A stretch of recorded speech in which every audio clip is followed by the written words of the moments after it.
भारत सरकार द्वारा किसानों के लिए लाए गए बिल को लेकर भले ही तरह तरह की भ्रांतियां सामने आ रही हों, लेकिन सरकार द्वारा किसानों के हितों को लेकर काम किया जा रहा है। जमीनी स्तर पर अगर देखा जाए तो इस किसान बिल से किसानों को फायदा ही होगा, क्योंकि किसान अपना माल मंडी से लेकर अन्य जनपदों के साथ साथ अन्य प्रदेशों में भी अपनी मर्जी से बेच सकेंगे। मुरादाबाद के ग्रामीण इलाकों में खेती का कार्य कर रहे किसानों से जब बात की गई तो किसानों द्वारा तरह तरह की प्रतिक्रियाएं पेश की गयी।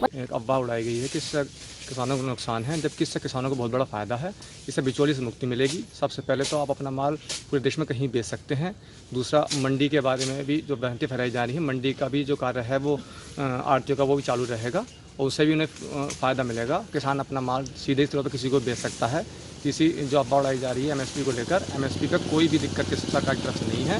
और इस साल सरकार ने हर साल के मुकाबले 1.5 गुने से भी ज़्यादा जो है एमएसपी पे जो धान की खरीद की है और ये वो आगे भी जारी रहेगी। क्या मांग करेंगे सरकार से, जो इस तरीके से किसानों आक्रोश करना है और उधर जा रहे हैं दिल्ली, इसको लेकर क्या करेंगे? इसमें मैं चाहता हूँ कि सरकार किसानों की बात भी सुने और जो मतलब गलत धारणा किसानों के मन में बनाई गई हैं उन्हें सरकार पूर्ण रूप से जो है संतुष्ट किसानों को करे, और जो किसानों की मांगे एमएसपी को लेकर हैं उनसे भी उनकी मतलब जो उनके मन में आशंका है उन्हें दूर करे। उस पर भी जो और बात मान ली जाए कि एमएसपी को लेकर, तो वो और भी ज़्यादा बढ़िया होगी। 2009 में इलाहाबाद से बीटेक एग्रीकल्चर में किया था और उसके बाद फिर मैंने ट्रैक्टर की कंपनी है एक जॉन डियर, उसमें जॉब करी। फिर मैंने टाटा मोटर्स में और अन्य कई एमएनसीज में जॉब करी। ये सब छोड़ने के बाद फिर खेती की तरफ कैसे आए?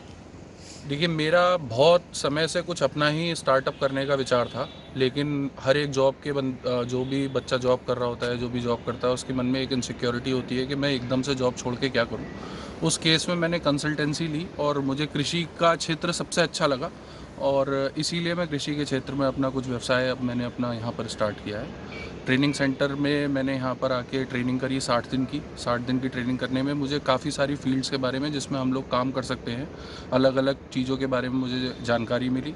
जिसमें मेरा क्योंकि एग्रीकल्चर इंजीनियरिंग था तो मशीनरी से मेरा पहले भी लगाव था और उसी की तरफ मैंने रुझान करते हुए एक कस्टम हायरिंग सेंटर की यहाँ पर स्थापना की और अब किसानों को बहुत ही नॉमिनल से प्राइस में जो आधुनिक से आधुनिक मशीनें हैं उन्हें किराए पर चलवा रहे हैं और खेती वगैरह भी कर रहे हैं। आज का युवा खेती छोड़ के नौकरी की तरफ भाग रहा है और आप नौकरी छोड़ के खेती की तरफ आए हैं, तो क्या मानते हैं इसको आप?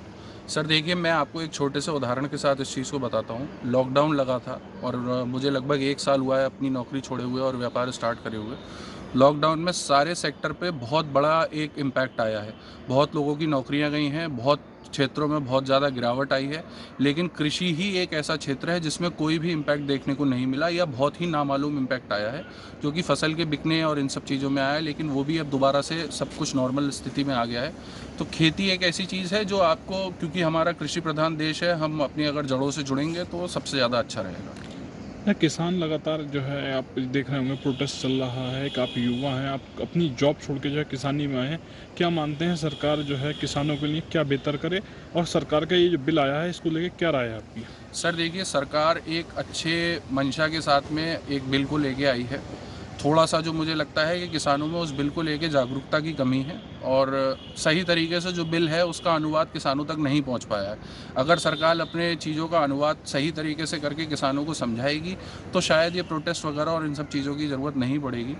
और जो मेनली मुद्दा है वो एमएसपी का है। एमएसपी के मुद्दे पे सरकार हमेशा ये क्लियर करती आई है कि एमएसपी रहेगा, जारी रहेगा, परंतु किसानों को शायद समझाने में कहीं ना कहीं एक चैनल जो बीच में होना चाहिए, जो सरकार और किसान के बीच में एक मध्यस्थता करे, उसकी कमी थी। अब वो भी शुरू हो गया है, तो मेरे ख्याल से जल्दी ये सारी चीज़ों का निवारण हो जाएगा।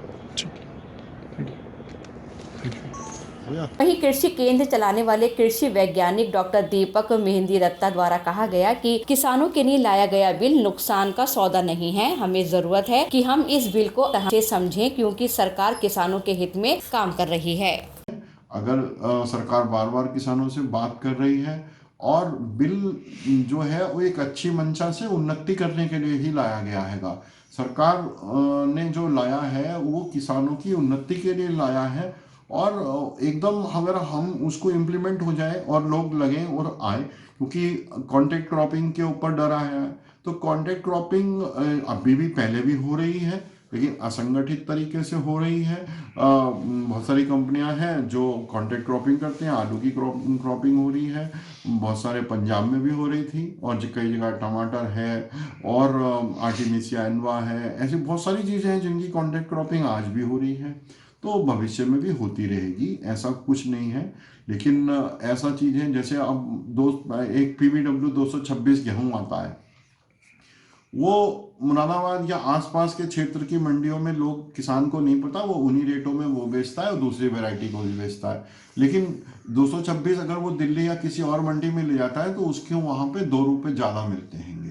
तो जब ओपन मार्केट हो गया तो वो उस मार्केट को देख करके वहाँ 2 रुपये ज़्यादा में भी बेच सकता है, और वहाँ का किसान वहाँ का व्यापारी आकर के वो यहाँ से भी खरीद सकता है उससे। तो अब ये एक ओपन प्लेटफॉर्म बनाया है, और हमको अपनी पुराने उससे बाहर निकल करके और बड़े दिमाग से सोच करके आगे बढ़ने की आवश्यकता है, ऐसा मेरा मानना है।